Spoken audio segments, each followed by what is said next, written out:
दोस्तों, आज हम पढ़ेंगे नागरिकता। किसी अन्य आधुनिक राज्य की तरह भारत में भी दो तरह के लोग हैं, नागरिक और विदेशी। नागरिक भारतीय राज्य के पूर्ण सदस्य होते हैं और उनकी इस पर पूर्ण निष्ठा होती है। इन्हें भी सिविल और राजनीतिक अधिकार प्राप्त होते हैं। दूसरी ओर विदेशी किसी अन्य राज्य के नागरिक होते हैं, इसलिए उन्हें सभी नागरिक एवं राजनीतिक अधिकार प्राप्त नहीं होते हैं। भारत की नागरिकता एकल नागरिकता है जो ब्रिटेन से लिया गया है। संविधान के भाग 2 में अनुच्छेद 5 से 11 तक में नागरिकता के बारे में चर्चा की गई है। इस संबंध में इसमें अस्थायी और विस्तृत उपबंध नहीं है। यह सिर्फ उन लोगों की पहचान करता है जो संविधान लागू होने के समय अर्थात 26 जनवरी 1950 को भारत के नागरिक बने। इसमें ना तो इनके अधिग्रहण एवं ना ही नागरिकता की हानि की चर्चा की गई है। यह संसद को इस बात का अधिकार देता है कि वह नागरिकता में से संबंधित मामलों की व्यवस्था करने के लिए कानून बनाए। इसी प्रकार संसद ने नागरिकता अधिनियम 1955 को लागू किया, जिसका समय समय पर संशोधन हुआ। संविधान के निर्माण के उपरांत 26 जनवरी 1950 को संविधान के अनुसार 4 श्रेणियों के लोग भारत में नागरिक बने। नंबर 1, जो अनुच्छेद 5 में आते हैं। एक व्यक्ति जो भारत का मूल निवासी है और 3 में से कोई एक शर्त पूरी करता है। वह शर्तें हैं, यदि उसका जन्म भारत में हुआ हो, या उसके माता पिता किसी एक का जन्म भारत में हुआ हो, या संविधान लागू होने के 5 वर्ष पूर्व से भारत में रह रहा हो। कुल मिला के अनुच्छेद 5 भारत में पैदा होने वाले बच्चों की नागरिकता का प्रावधान से संबंधित है। अब आगे बढ़ते हैं अनुच्छेद 6 की तरफ। अनुच्छेद 6 में कहा गया है, पाकिस्तान से भारत आए हुए लोगों की नागरिकता का प्रावधान है। एक व्यक्ति जो पाकिस्तान से भारत आया हो और यदि उसके माता पिता या दादा दादी अविभाजित भारत में पैदा हुए हों और निम्न 2 में से कोई एक शर्त पूरी करता हो, वह भारत का नागरिक बन सकता है यदि वह 19 जुलाई 1948 से पूर्व स्थानांतरित हुआ हो भारत में। अपने प्रवसन की तिथि से उसने सामान्यतः भारत में निवास किया हो और यदि उसने 19 जुलाई 1948 को या उसके बाद भारत में आया हो तो वह भारत के नागरिक के रूप में पंजीकृत हो, लेकिन ऐसे व्यक्ति का पंजीकृत होने के लिए 6 माह तक भारत में निवास आवश्यक है। अनुच्छेद 7 में पाकिस्तान को जाने वाले लोगों की नागरिकता का प्रावधान है। एक व्यक्ति जो 1 मार्च 1947 के बाद भारत से पाकिस्तान चला गया हो, लेकिन बाद में फिर वह भारत में निवास करने के लिए लौट आया हो, तो वह भारत का नागरिक बन सकता है, पर सबसे उसे पंजीकरण प्रार्थना पत्र के बाद 6 माह तक भारत में रहना होगा, तब वो भारत की नागरिकता ग्रहण कर सकता है।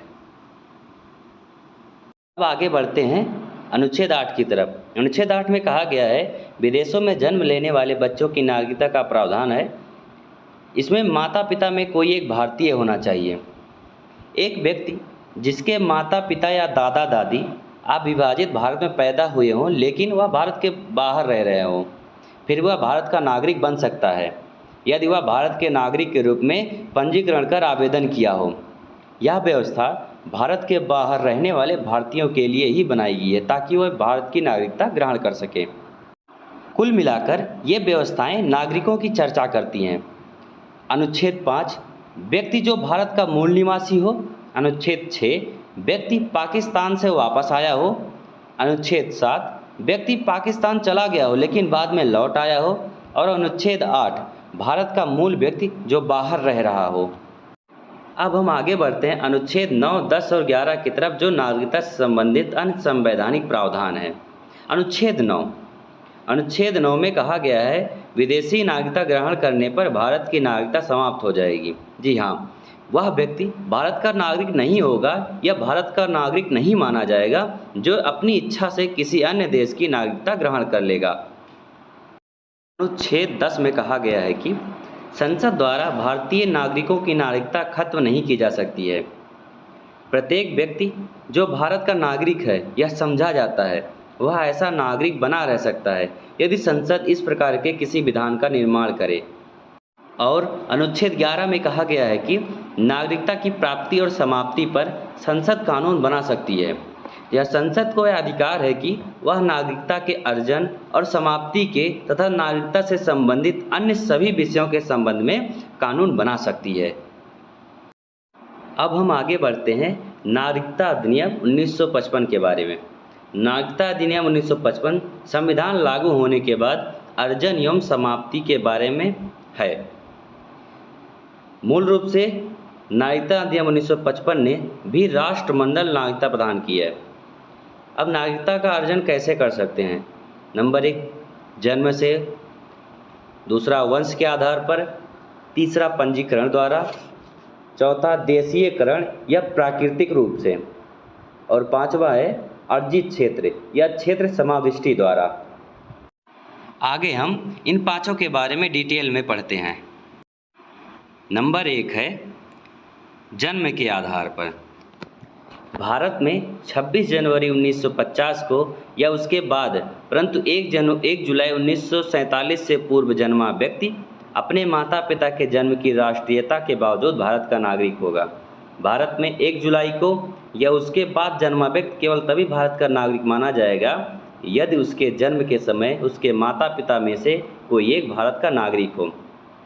इसके अलावा यदि किसी व्यक्ति का जन्म 3 दिसंबर 2004 के बाद भारत में हुआ हो तो वह उसी दशा में भारत का नागरिक माना जाएगा यदि उसके माता पिता दोनों उसके जन्म के समय भारत के नागरिक हों या माता या पिता में से एक उस समय भारत का नागरिक हो तथा दूसरा अवैध प्रवासी ना हो। भारत में पदस्थ विदेशी राजनयिकों एवं शत्रु देश के बच्चों को भारत की नागरिकता अर्जन करने का अधिकार नहीं है। अब बात करते हैं वंश के आधार पर नागरिकता। कोई व्यक्ति जिसका जन्म 26 जनवरी 1950 को या उसके बाद परंतु 10 दिसंबर 1992 से पूर्व भारत के बाहर हुआ हो, वह वंश के आधार पर भारत का नागरिक बन सकता है यदि उसके जन्म के समय उसका पिता भारत का नागरिक हो। यदि 10 दिसंबर 1992 को या उसके बाद यदि किसी व्यक्ति का जन्म देश से बाहर हुआ हो तो वह तभी भारत का नागरिक बन सकता है यदि उसके जन्म के समय उसके माता पिता में से कोई एक भारत का नागरिक हो। अब 3 दिसंबर 2004 के बाद भारत के बाहर जन्मे कोई व्यक्ति वंश के आधार पर भारत का नागरिक नहीं हो सकता है यदि उसके जन्म के 1 वर्ष के भीतर भारतीय कांसुलेट या भारतीय राजनयिक कार्यालय में उसके जन्म का पंजीकरण ना करा दिया गया हो या केंद्र सरकार की सहमति से उस अवधि के बाद पंजीकरण ना हुआ हो। इस प्रकार के बच्चे का भारतीय कांसुलेट में पंजीकरण कराते समय आवेदन पत्र में माता पिता को इस आशय का शपथ पत्र देना होगा कि उनके बच्चे के पास किसी अन्य देश का पासपोर्ट नहीं है। बात करते हैं पंजीकरण के द्वारा। केंद्र सरकार आवेदन प्राप्त होने पर किसी व्यक्ति जो अवैध प्रवासी ना हो वह भारत के नागरिक के रूप में पंजीकृत कर सकती है। जैसे भारतीय मूल का व्यक्ति जो नागरिकता प्राप्ति का आवेदन देने से ठीक पूर्व 7 वर्ष भारत में रह चुका हो, या वह व्यक्ति जिसने भारतीय नागरिक से विवाह किया हो और वह पंजीकरण के लिए प्रार्थना पत्र देने से पूर्व 7 वर्ष से भारत में रह रहा हो, तब वह पंजीकरण द्वारा भारत की नागरिकता ग्रहण कर सकता है। अब बात करते हैं देशीयकरण द्वारा, मतलब प्राकृतिक रूप से। केंद्र सरकार आवेदन प्राप्त होने पर किसी व्यक्ति जो अवैध प्रवासी ना हो उसे प्राकृतिक रूप से नागरिकता प्रमाण पत्र प्रदान कर सकती है यदि वह व्यक्ति निम्नलिखित योग्यताएं रखता हो। यदि वह किसी अन्य देश का नागरिक हो तो वह भारतीय नागरिकता के लिए अपने आवेदन की स्वीकृति पर उस देश की नागरिकता को त्याग देगा। यदि वह भारत में रह रहा हो या भारत सरकार की सेवा में हो तो उसे नागरिकता संबंधी आवेदन देने के कम से कम 12 माह पूर्व से भारत में रह रहा होना चाहिए। 11 वर्ष कम से कम भारत में बिताए हों, वह नागरिकता आवेदन करने से 1 वर्ष पूर्व भारत में रह रहा हो, उसका चरित्र अच्छा होना चाहिए और वह संविधान की 8वीं अनुसूची में उल्लिखित किसी एक भाषा का अच्छा ज्ञाता होना चाहिए। अब बात करते हैं अर्जित क्षेत्र द्वारा या क्षेत्र समाविष्टि द्वारा।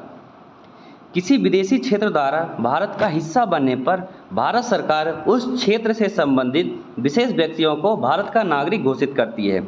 ऐसे व्यक्ति उस तारीख से भारत के नागरिक होते हैं। उदाहरण के लिए जब पांडिचेरी भारत का हिस्सा बना तो भारत सरकार ने नागरिकता पांडिचेरी आदेश 1962 जारी किया।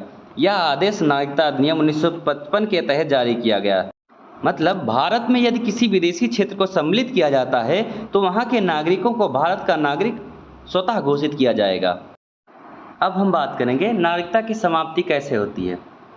नागरिकता अधिनियम 1955 में अधिनियम या संवैधानिक व्यवस्था के अनुसार प्राप्त नागरिकता खोने के 3 कारण बताए गए हैं: त्यागना, बर्खास्तगी या वंचित करना होना। नंबर 1, स्वैच्छिक त्याग।